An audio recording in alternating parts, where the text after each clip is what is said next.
Hi everybody, welcome to Sri Saptagiri PU College, Department of Electronics, online coaching classes. So in this video, we are going to learn unit number 5, operational amplifier, or simply somehow it is also expressed as op-amp. So unit number 5 ನ operational amplifiers ಅಂತ ಆದರೂ ಕರೀತಾರೆ ಅಥವಾ op-amp ಅಂತ ಆದರೂ ಕೂಡ ಕರೀತಾ ಹೋಗ್ತಾರೆ. ಸೊ ಈ ಯೂನಿಟ್ನಲ್ಲಿ ನಾವು 13 hours ಸಿಲೆಬಸ್ ಇದೆ. 10 or 12 ಮಾರ್ಕ್ಸ್ಗೆ ವೆಯ್ಟೇಜ್ ಇದೆ. ಇದರಲ್ಲಿ 5 marks ಒಂದು ಥಿಯರಿ ಕ್ವಶನ್, 5 marks ಒಂದು ಪ್ರಾಬ್ಲಮ್ 100% ಎಕ್ಸ್ಪೆಕ್ಟ್ ಮಾಡ್ಬೋದು. 3 marks 2 marks 1 marks ಇಂದು ಸ್ವಲ್ಪ ವೇರಿ ಆಗ್ತಾ ಹೋಗುತ್ತೆ. But very important unit. So op-ampನ 100% ಅರ್ಥ ಮಾಡ್ಕೊಬೇಕು ಅಂತ ಹೇಳಿದ್ರೆ ಫಸ್ಟ್ ನೀವು ಇದ್ರ ಹಿಂದಿನ ಯೂನಿಟ್ ಯಾವುದಾದ್ರು unit number 4 feedback amplifiers complete ಆಗಿ ಅನಲೈಸ್ ಮಾಡಿರಬೇಕು. In feedback amplifiers, we are going to discuss the two types of feedbacks, that is of positive feedback and negative feedback. The main application that we are going to adopt in oscillators is of positive feedback. So adu unit number 6 oscillators lesson ಗೆ ಬರುತ್ತೆ. Unit number 5 operational amplifiers, ಈ ಒಂದು amplifiers ನ design ಮಾಡಬೇಕು ಅಂತ ಹೇಳಿದ್ರೆ feedback ನಲ್ಲಿ ನಾವು ನೆಗೆಟಿವ್ ಫೀಡ್ಬ್ಯಾಕ್ ಅಂತ ಓದಿದೀವಿ. So applications of negative feedback amplifiers ಅಲ್ಲಿ ಆಯ್ತು ಅಂತ ಹೇಳಿದ್ರೆ application of positive feedback oscillators ಅಲ್ಲಿ ಓದ್ತಾ ಹೋಗ್ತೀವಿ. ಸೊ ಈ 3 ಯೂನಿಟ್ಸ್ ಆದಷ್ಟು ಕೂಡ ಲಿಂಕ್ ಇದೆ. ಯೂನಿಟ್ ನಂಬರ್ 4 ನಲ್ಲಿ ಫೀಡ್ಬ್ಯಾಕ್ಸ್ ಆಂಪ್ಲಿಫೈಯರ್ಸ್ ಫೀಡ್ಬ್ಯಾಕ್ ಕಾನ್ಸೆಪ್ಟ್ ನ ಓದಾದ್ಮೇಲೆ 2 ಟೈಪ್ಸ್ ಆಫ್ ಫೀಡ್ಬ್ಯಾಕ್ಸ್ ನ ಇನ್ 2 ಯೂನಿಟ್ ಆಗಿ ನೆಕ್ಸ್ಟ್ ಓದ್ತಾ ಹೋಗ್ತೀವಿ. ಸೊ ಆದಷ್ಟು ಕೂಡ ಈ ವಿಡಿಯೋನ ನೋಡೋಕ್ಕಿಂತ ಮುಂಚೆ first unit number 4 feedback amplifiers 4 ವಿಡಿಯೋನ ನೋಡಿರಬೇಕು. ಅವಾಗ op-amp 100% ಈಸಿಯಾಗಿ ಅರ್ಥ ಆಗ್ತಾ ಹೋಗುತ್ತೆ. ಇನ್ನು ಯೂನಿಟ್ ನಂಬರ್ 5 ಆಪರೇಷನಲ್ ಆಂಪ್ಲಿಫೈಯರ್ಸ್ ಅಲ್ಲಿ ಏನೇನು ಓದ್ತೀವಿ ಅಂತ ಹೇಳಿದ್ರೆ, ಸೊ ಫಸ್ಟ್ ಆಪರೇಷನಲ್ ಆಂಪ್ಲಿಫೈಯರ್ಸ್ ನ ಓದೋಕ್ಕಿಂತ ಮುಂಚೆ ಅದ್ರ ಒಳಗಡೆ ಇರುವಂತ ಸರ್ಕ್ಯೂಟ್ಸ್ ಯಾವುದು? Differential amplifiers. So differential amplifiers ಅಂದ್ರೆ ಏನು, ಟೈಪ್ಸ್ ಆಫ್ ಡಿಫರೆನ್ಷಿಯಲ್ ಆಂಪ್ಲಿಫೈಯರ್ಸ್, ಇವನ್ನೆಲ್ಲ ಕೂಡ ಮೊದಲನೇ 2 ವಿಡಿಯೋದಲ್ಲಿ ನೀವು ನೋಡ್ತಾ ಹೋಗ್ತೀರಾ. op-amp ನ ಕ್ಯಾರೆಕ್ಟರಿಸ್ಟಿಕ್ಸ್, ಐಡಿಯಲ್ op-amp ನ ಕ್ಯಾರೆಕ್ಟರಿಸ್ಟಿಕ್ಸ್, ಪ್ರಾಕ್ಟಿಕಲ್ op-amp ಎಲ್ಲ ಡಿಫರೆನ್ಸ್ಗಳ ಗೊತ್ತಾದ್ಮೇಲೆ ಅಪ್ಲಿಕೇಶನ್ಸ್ ಆಫ್ op-amp ನ ಓದ್ತಾ ಹೋಗ್ತೀವಿ. ಈ ಅಪ್ಲಿಕೇಶನ್ಸ್ ಅಲ್ಲಿ ಫಸ್ಟ್ ನಿಮಗೆ ನಾವು ಇನ್ವರ್ಟಿಂಗ್ ಮತ್ತೆ ನಾನ್ ಇನ್ವರ್ಟಿಂಗ್ ಆಂಪ್ಲಿಫೈಯರ್ ಅಥವಾ ನಾನ್ ಇನ್ವರ್ಟಿಂಗ್ ಮೋಡ್ ನ ಹೇಳ್ಕೊಡ್ತಾ ಹೋಗ್ತೀವಿ. ಇನ್ನು ಕಂಪ್ಲೀಟ್ ಅಪ್ಲಿಕೇಶನ್ಸ್ ಬಂತು 90% ನಮಗೆ ಇನ್ವರ್ಟಿಂಗ್ ಮೋಡ್ ಅಲ್ಲಿ ಮಾತ್ರ ನಮ್ಮ ಸಿಲೆಬಸ್ ಅಲ್ಲಿ ಇರುವಂತದ್ದು. ನಾನ್ ಇನ್ವರ್ಟಿಂಗ್ ಮೋಡ್ ಅಲ್ಲಿ ನಾವು ಕಲಿಯೋದಕ್ಕೆ ಹೋಗಲ್ಲ.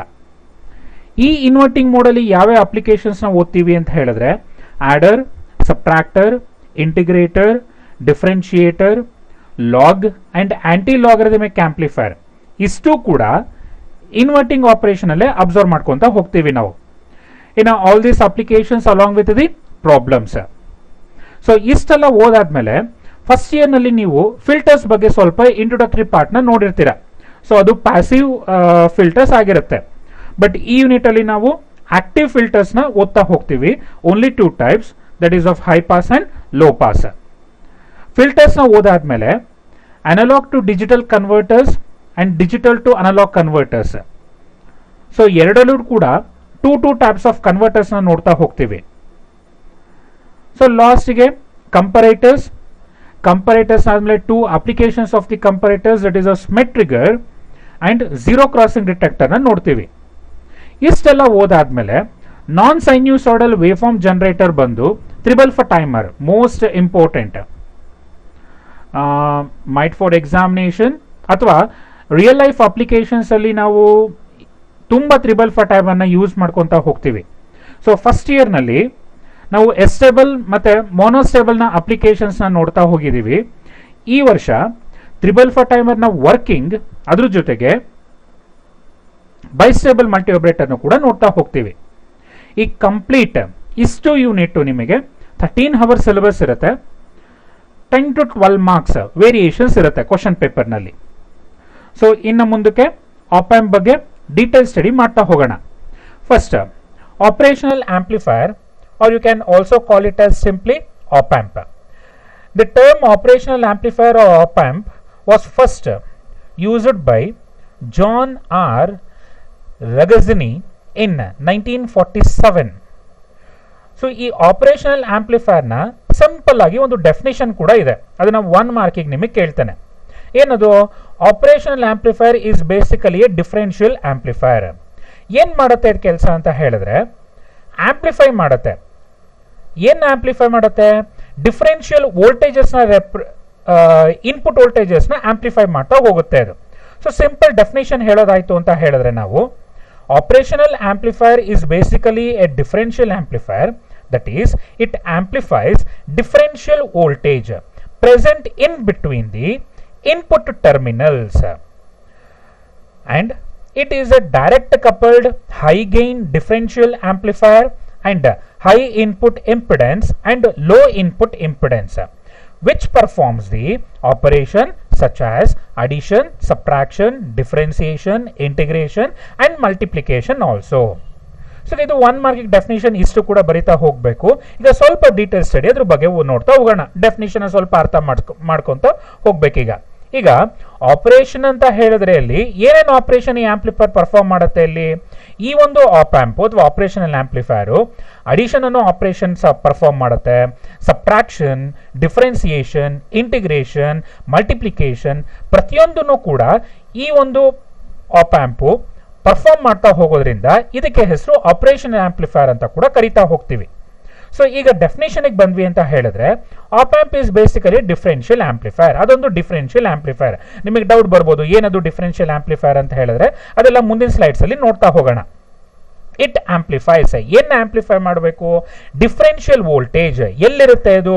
Between the 2 input terminals, and it is a direct coupled high gain. So differential amplifier, ಇದಕ್ಕೆ ಗೇನ್ ಏನಾಗಿರಬೇಕು? ಹೈ ಗೇನ್ ಆಗಿರಬೇಕು, ಹೈ ಇನ್ಪುಟ್ ಇಂಪಿಡೆನ್ಸ್ ಆಗಿರುತ್ತೆ, ಲೋ ಔಟ್ಪುಟ್ ಇಂಪಿಡೆನ್ಸ್ ಆಗುತ್ತೆ. ನಿಮಗೆ ಯೂನಿಟ್ ನಂಬರ್ 3 ಟ್ರಾನ್ಸಿಸ್ಟರ್ ಆಂಪ್ಲಿಫೈರ್ಸ್ ನ ಮಾಡ್ಕೊಡ್ಬೇಕಾದ್ರೆ ಕ್ಯಾರೆಕ್ಟರಿಸ್ಟಿಕ್ಸ್ ಆಫ್ ಅನ್ ಆಂಪ್ಲಿಫೈರ್ ಅಲ್ಲಿ ಹೇಳ್ಕೊಟ್ಟಿರ್ತೀವಿ. So gain ಜಾಸ್ತಿ ಇರಬೇಕು ಅಂತ ಹೇಳಿರ್ತೀವಿ, ಇನ್ಪುಟ್ ಇಂಪಿಡೆನ್ಸ್ ಜಾಸ್ತಿ ಇರಬೇಕು ಅಂತ ಹೇಳಿರ್ತೀವಿ, ಔಟ್ಪುಟ್ ಇಂಪಿಡೆನ್ಸ್ ಕಡಿಮೆ ಇರಬೇಕು ಅಂತ ಹೇಳಿದೀವಿ. ಅವೆಲ್ಲ ಕೂಡ ಒಪ್ಟೈನ್ ಆಗುತ್ತೆ ಯಾವ್ದ್ರಲ್ಲಿ ಅಂತ ಹೇಳಿದ್ರೆ ಆಪ್ ಆಂಪ್ ನಲ್ಲಿ. ಸೊ ಅದು ಏನ್ ಕೆಲಸ ಮಾಡ್ತಾ ಹೋಗುತ್ತೆ? Operation such as addition, subtraction, differentiation, integration and multiplication ಅಂತ ಕರಿತಾ ಹೋಗ್ತೀವಿ. So definition of an op amp ಅಂತ ಹೇಳಿದ್ರೆ, op amp is basically a differential amplifier. It amplifies differential voltage present in between the ಯಾವುದು 2 input terminals, and a direct coupled high gain differential amplifier with characteristics ಏನಿರಬೇಕು? High input impedance and low input impedance. ಏನ್ perform ಮಾಡುತ್ತೆ? Which performs the operation such as addition, subtraction, differentiation, integration, multiplication etcetera. Okay, so ಇಷ್ಟು ಓದಾದ್ಮೇಲೆ ಈಗ ನಾವು block diagram of an operational amplifier ನ ಅಥವಾ typical op amp ನ observe ಮಾಡ್ಕೊಂತ ಹೋಗೋಣ. ಸೊ ಈ ಪಾಯಿಂಟ್ ಅಲ್ಲಿ ನಾವು ಏನ್ ಮಾಡ್ಕೊಂತ ಹೋಗ್ತೀವಿ ಅಂತ ಹೇಳಿದ್ರೆ,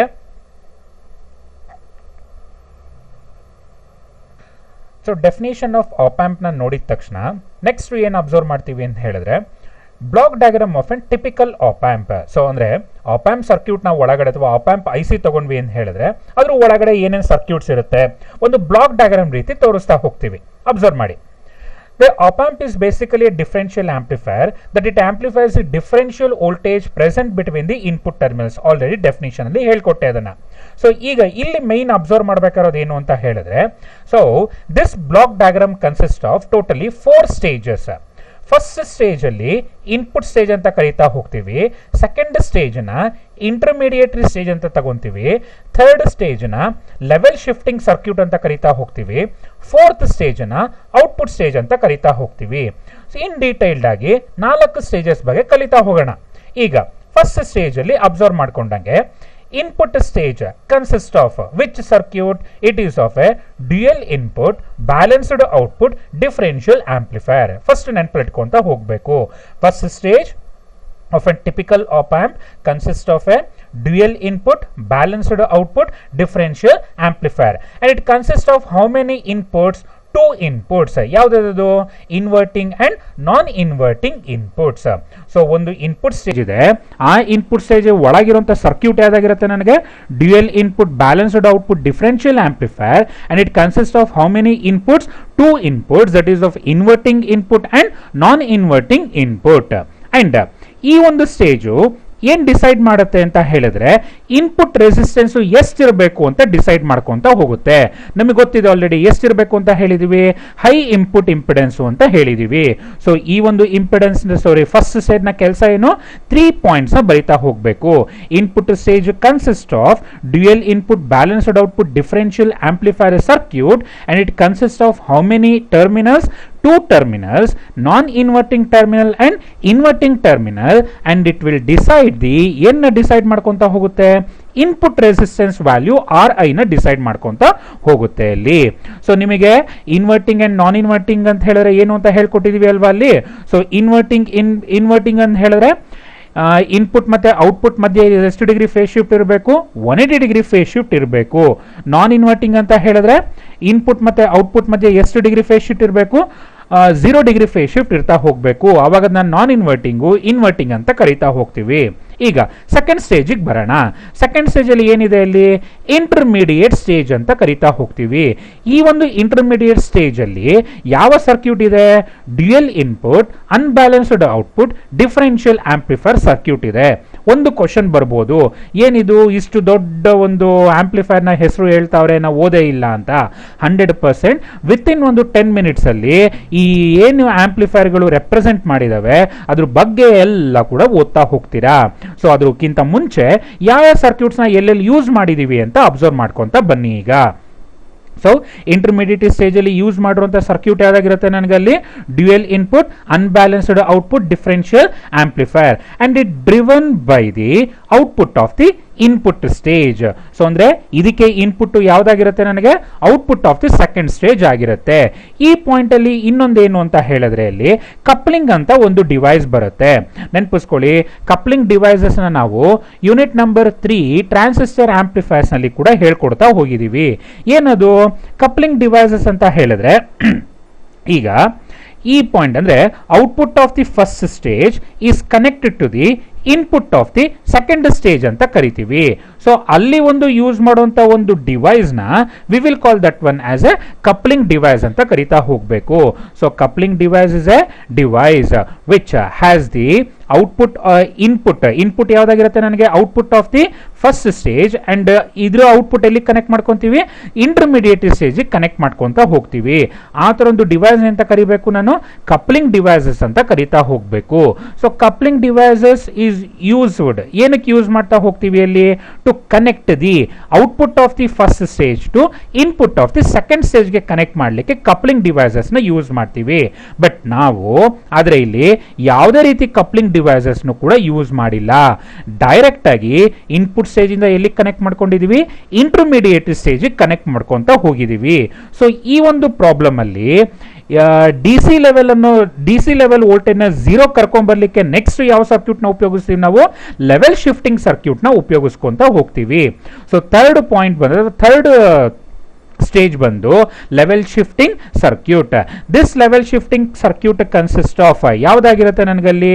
ಎಮಿಟರ್ ಫಾಲೋಯರ್ ಯೂಸಿಂಗ್ ಅಥವಾ ಅದೇನ್ ಮಾಡ್ತಾ ಹೋಗುತ್ತೆ ಅಲ್ಲಿ? ಕಾನ್ಸ್ಟೆಂಟ್ ಕರೆಂಟ್ ಸೋರ್ಸ್ ನ ಸಪ್ಲೈ ಮಾಡ್ಕೊಂತ ಹೋಗುತ್ತೆ ನಮ್ಗದು.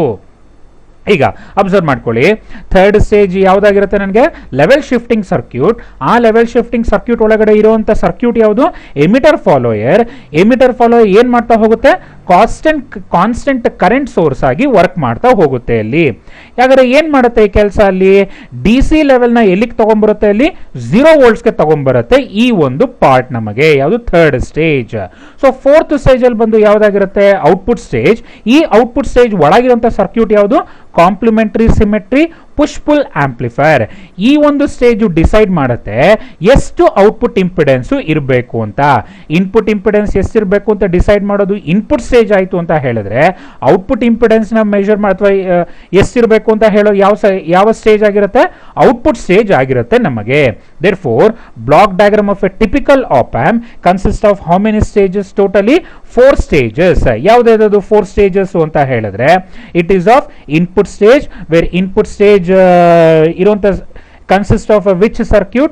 Dual input balanced output differential amplifier which has the 2 inputs, non-inverting input and ಇನ್ನೊಂದು ಯಾವ್ದಾಗಿರುತ್ತೆ, inverting input.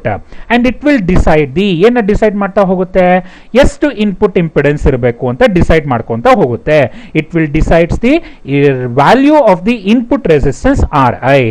next stage ಬಂದು ಯಾವ್ದಾಗಿರುತ್ತೆ, intermediary stage. this intermediary stage consists of a dual input unbalanced output differential amplifier where it is driven directly from the output of the first stage. means there is no coupling ಅಂದ್ರೆ direct couple ಮಾಡಿದೀವಿ ಅಂತ ಅರ್ಥ. third stage ಬಂದು level shifting circuit. in this level shifting circuit the circuit consists of ಯಾವ್ದಾಗಿರುತ್ತೆ, emitter follower which flows the constant current ನ flow ಮಾಡ್ತಾ ಹೋಗುತ್ತೆ. and this circuit ಅಥವಾ this stage is used to bring the DC level to 0 volts. DC level ನ ಇಲ್ಲಿಗೆ ತಗೊಂಡ್ಬರಬೇಕು, 0 ತಗೊಂಡ್ಬರ್ತಾ ಹೋಗ್ಬೇಕು. so loss stage is of output stage. this output stage consists of a complementary symmetry push pull amplifier where it will decide the value of ಯಾವುದು, output impedance ನ value decide ಮಾಡ್ಕೊಂತ ಹೋಗುತ್ತೆ. So ಈಗ typical block diagram of an op amp ನ ನೋಡಾದ್ಮೇಲೆ next ಯಾವ್ದು ನೋಡೋಣ ಅಂತ ಹೇಳಿದ್ರೆ, it is of a differential amplifier. so what is the meaning of differential amplifier?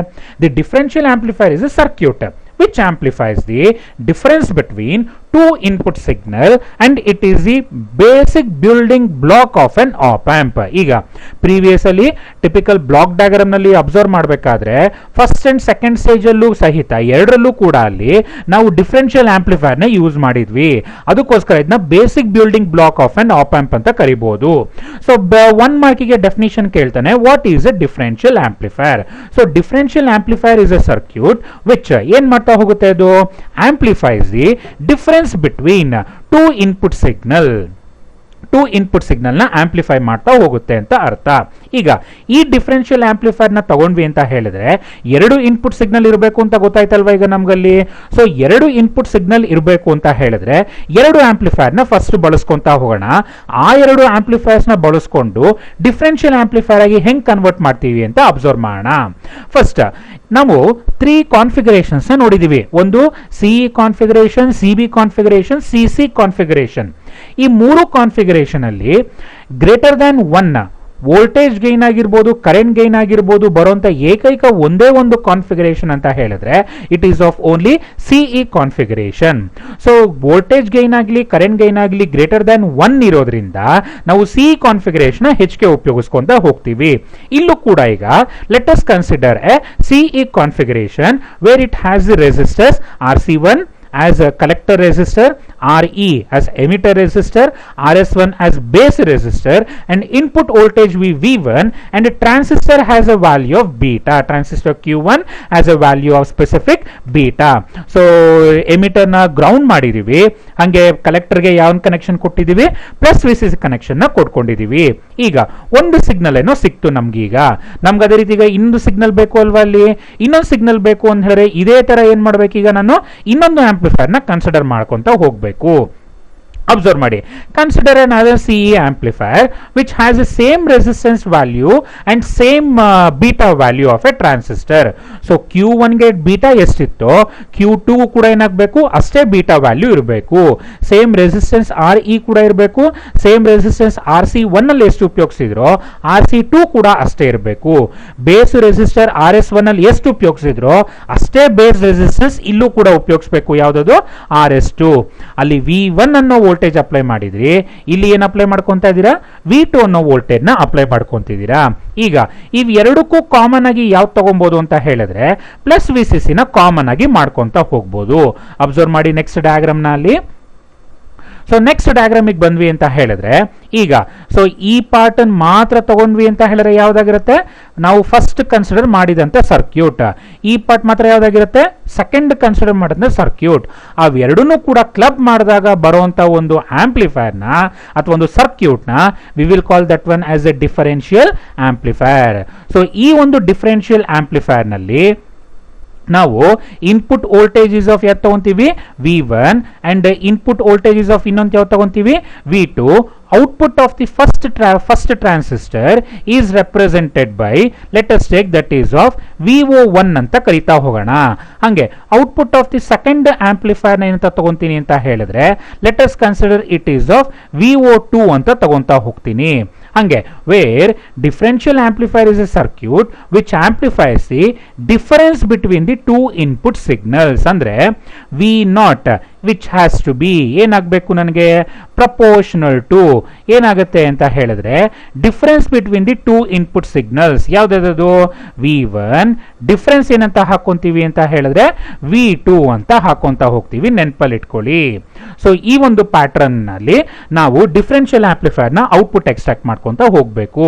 V0 is proportional to difference of the two input signals. ಇನ್ನೊಂದ್ಸಲ recall ಮಾಡೋದಾಯ್ತು ಅಂತ ಹೇಳಿದ್ರೆ differential amplifier is a amplifier ಏನಾಗಬೇಕು ಅಲ್ಲಿ, ಅಥವಾ circuit which amplifies the difference between the two input signals. ಯಾವ್ದು, V1 and V2, and it is a basic building block of the op amp. Consider an CE amplifier which has the voltages of V1 and output voltages of VO1. ಹಂಗೆ V2 ಅನ್ನೋ ಇನ್ನೊಂದು amplifier ನ consider ಮಾಡ್ತಿದ್ದಕ್ಕೆ input ಏನಾಗಿರುತ್ತೆ, V2 ಆಗಿರುತ್ತೆ, output voltage ಬಂದು ಏನಾಗಿರುತ್ತೆ, VO2 ಆಗಿರುತ್ತೆ. ಎರಡನ್ನೂ ಕೂಡ ಸೈಮಲ್ಟೇನಿಯಸ್ ಆಗಿ ಅಪ್ಲೈ ಮಾಡ್ಕೊಂತ ಹೋಗ್ತೀವಿ. ಅಲ್ಲಿ ಅವಾಗ ಪ್ಲಸ್ VCC ಕಾಮನ್ ಆಗುತ್ತೆ. ಇಲ್ಲಿ ಗ್ರೌಂಡ್ ಬದಲು ಏನ್ ಕನೆಕ್ಟ್ ಮಾಡ್ಕೊಂತೀವಿ ನಾವು, ಮೈನಸ್ VEE ನ ಕನೆಕ್ಟ್ ಮಾಡ್ಕೊಂತ ಹೋಗ್ತೀವಿ. Plus VEE and minus VEE are same in magnitude but opposite in polarity ಅಷ್ಟೇನೆ. ಅಲ್ಲಿ ಅಂದ್ರೆ ಪ್ಲಸ್ VCC ಪ್ಲಸ್ 12 ಆಯ್ತು ಅಂತ ಹೇಳಿದ್ರೆ ಮೈನಸ್ VEE ಮೈನಸ್ 12 ಆಗಿರುತ್ತೆ ಅಷ್ಟೇನೆ, ಡಿಫರೆನ್ಸ್ ಏನು ಹೆಚ್ಚಿಗೆ ಬರೋದಿಲ್ಲ. ಇನ್ನು RE ರೆಸಿಸ್ಟರ್ ಎರಡಕ್ಕೂ ಕೂಡ ಕಾಮನ್ ಮಾಡ್ಕೊಂಡಿದ್ದೀವಿ, ಎಮಿಟರ್ ಎರಡಕ್ಕೂ ಕೂಡ ಕಾಮನ್ ಆಗಿ RE ರೆಸಿಸ್ಟರ್ ಅಲ್ಲಿ ಹೋಗ್ತಾ ಹೋಗುತ್ತೆ. ಸೊ VO1 ಮತ್ತೆ VO2 ಬಂದಿರುವಂತ ಸಿಗ್ನಲ್ಸ್ ನ ಡಿಫರೆನ್ಸ್ ಅಥವಾ ತಗೊಂಡ್ವಿ ಅಂತ ಹೇಳಿದ್ರೆ ರೆಪ್ರೆಸೆಂಟೇಷನ್ ಏನ್ ತಗೊಂತೀವಿ, VO ಅಂತ ತಗೊಂತಾ ಹೋಗ್ತೀವಿ ನಾವು. ಯಾವಾಗ V1 ಮತ್ತೆ V2 ಎರಡೂ ಕೂಡ ಈಕ್ವಲ್ ಆಗುತ್ತೆ, so V1 is equal to V2 ಅಂತ ಹೇಳಿದ್ರೆ V1 ಮೈನಸ್ V1 ಏನ್ ಬರುತ್ತೆ, it must be equal to 0. ಅಂದ್ರೆ V0 is nearly equal to ಏನಾಗುತ್ತೆ, ನನಗೆ 0 ಆಗುತ್ತೆ. ಯಾವಾಗ ಎಕ್ಸಾಕ್ಟ್ ಆಗಿ RS1 RS2 Q1 beta Q2 beta RC1 RC2 ಎಲ್ಲಾ ವ್ಯಾಲ್ಯೂಸ್ ಸೇಮ್ ತಗೊಂಡಿದ್ದಾಗ ಮಾತ್ರ. ಇಲ್ಲ ಅಂತ ಹೇಳಿದ್ರೆ ಸ್ವಲ್ಪ ವೇರಿಯೇಷನ್ಸ್ ಇದ್ದೇ ಇರುತ್ತೆ, ನಮಗೆ ನೆನಪಲ್ಲಿ ಇಟ್ಕೊಂತ ಹೋಗ್ಬೇಕು. ಹಂಗೆ when V1 is greater than V2, the output voltage with the polarity shown appears. Hange when V1 is less than V2, the output voltage has the opposite polarity. ಈ polarity ಬಗ್ಗೆ ನೆನಪಿಟ್ಕೊಬೇಕು ಅಂತ ಹೇಳಿದ್ರೆ ಅಬ್ಸರ್ವ್ ಮಾಡ್ಕೊಂತ ಹೋಗಿ. ಏನಾದ್ರು ಈಗ V1 let us consider the value is of ಒಂದು plus 5 volts ಅಂತ ಅನ್ಕೊಂತ ಹೋಗೋಣ. ಹಂಗೆ V2 ವ್ಯಾಲ್ಯೂ ಏನಂತ ಅನ್ಕೋಣ ಅಂತ ಹೇಳಿದ್ರೆ let us consider it is of 3 volts ಅಂತ ಅನ್ಕೋಣ. ಅವಾಗ ಔಟ್ಪುಟ್ ವೋಲ್ಟೇಜ್ ಎಷ್ಟು ಬರುತ್ತೆ, ಅಲ್ಲಿ 5 minus 3 which must be equal to ಏನಾಗಬೇಕು, ನನಗೆ ಪ್ಲಸ್ ಬರ್ತಾ ಹೋಗಬೇಕು. ಪ್ಲಸ್ ಬಂತು ಅಂತ ಹೇಳಿದ್ರೆ ಔಟ್ಪುಟ್ ಸಿಗ್ನಲ್ ಈ ರೀತಿ ಬರ್ತಾ ಹೋಗುತ್ತೆ ನನಗೆ. Suppose V1 is equal to ಏನ್ ತಗೊಂತೀನಿ ಅಂತ ಹೇಳಿದ್ರೆ ನಾನೀಗ 3 ವೋಲ್ಟ್ಸ್ ನ ತಗೊಂತಾ ಹೋಗ್ತೀನಿ. ಹಂಗೆ V2 ಇಸ್ ಈಕ್ವಲ್ ಟು ಎಷ್ಟು ತಗೊಂತೀನಿ ಅಂತ ಹೇಳಿದ್ರೆ 5 ವೋಲ್ಟ್ಸ್ ನ ತಗೊಂತಾ ಹೋಗ್ತೀನಿ. ಅವಾಗ 3 ಮೈನಸ್ 5 ಎಷ್ಟು ಬರುತ್ತೆ, ನನಗೆ ಮೈನಸ್ 2 ವೋಲ್ಟ್ಸ್ ಬಂದಿರೋದ್ರಿಂದ ಆಪೋಸಿಟ್ ಪೊಲಾರಿಟಿಲಿ ಬರ್ತಾ ಹೋಗುತ್ತೆ ನನಗೆ ಸಿಗ್ನಲ್.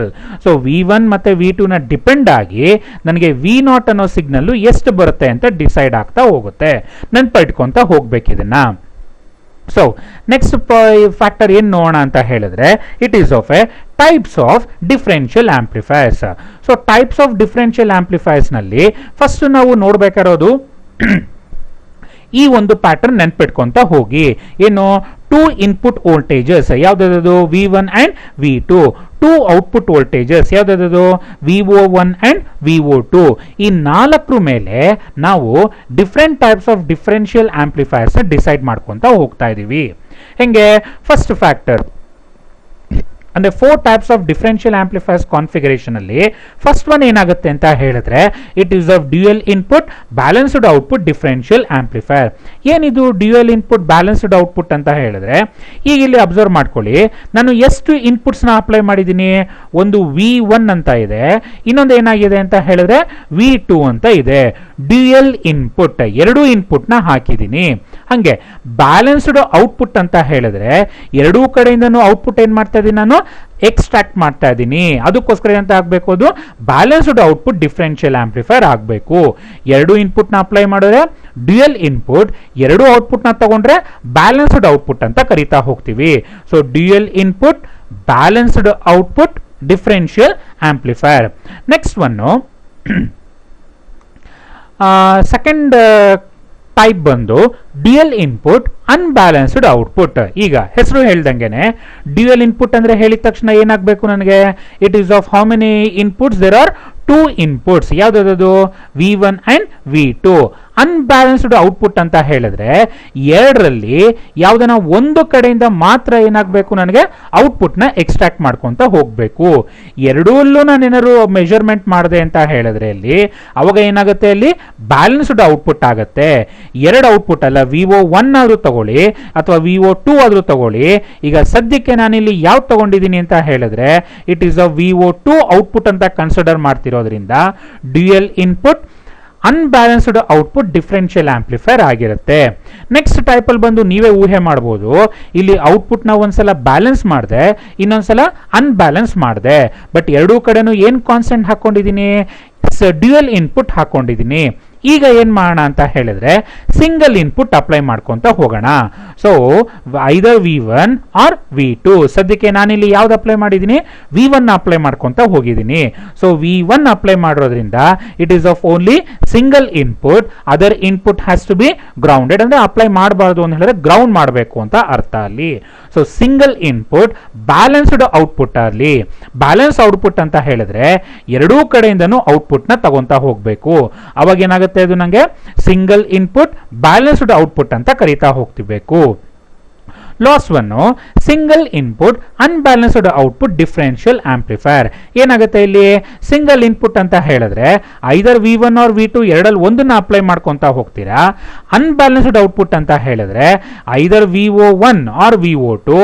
ಇಲ್ಲಿ ಸದ್ಯಕ್ಕೆ ಯಾವ್ದಂತ ರೆಪ್ರೆಸೆಂಟೇಷನ್ ತಗೊಂಡಿದ್ದೀನಿ, ನಾನು VO2 ಅಂತ ರೆಪ್ರೆಸೆಂಟೇಷನ್ ತಗೊಂಡಿದ್ದೀನಿ. So totally how many types of differential amplifier are there? 4 types of differential amplifiers. ಯಾವ್ದು 4 types of differential amplifier? Dual input balanced output, dual input unbalanced output, single input balanced output, single input unbalanced output. So 4 types ಓದ್ತಾ ಹೋಗಿದೀವಿ. ಈಗ ನೆನಪಿಸ್ಕೊಂತ ಹೋಗಿ, typical block diagram ಅಥವಾ block diagram of a typical op amp ನಲ್ಲಿ first stage ಅಲ್ಲಿ ಯಾವ್ದಿತ್ತು, ನಮಗೆ dual input balanced output circuit ಇದೇ ನಾವು ಓದ್ಬೇಕಾಗಿರುವಂತದ್ದು. ಅದ್ರ ಜೊತೆಗೆ ಸೆಕೆಂಡ್ ಸ್ಟೇಜ್ ಅಲ್ಲಿ ಯಾವ್ದಿತ್ತು ನಮಗೆ ಅಂತ ಹೇಳಿದ್ರೆ dual input unbalanced output circuit ಕೂಡ ಮೆನ್ಷನ್ ಆಗಿತ್ತು.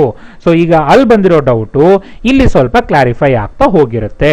ಈಗ ಈ up to here we have studied what is a op amp, block diagram of a typical op amp, differential amplifier, types of differential amplifiers.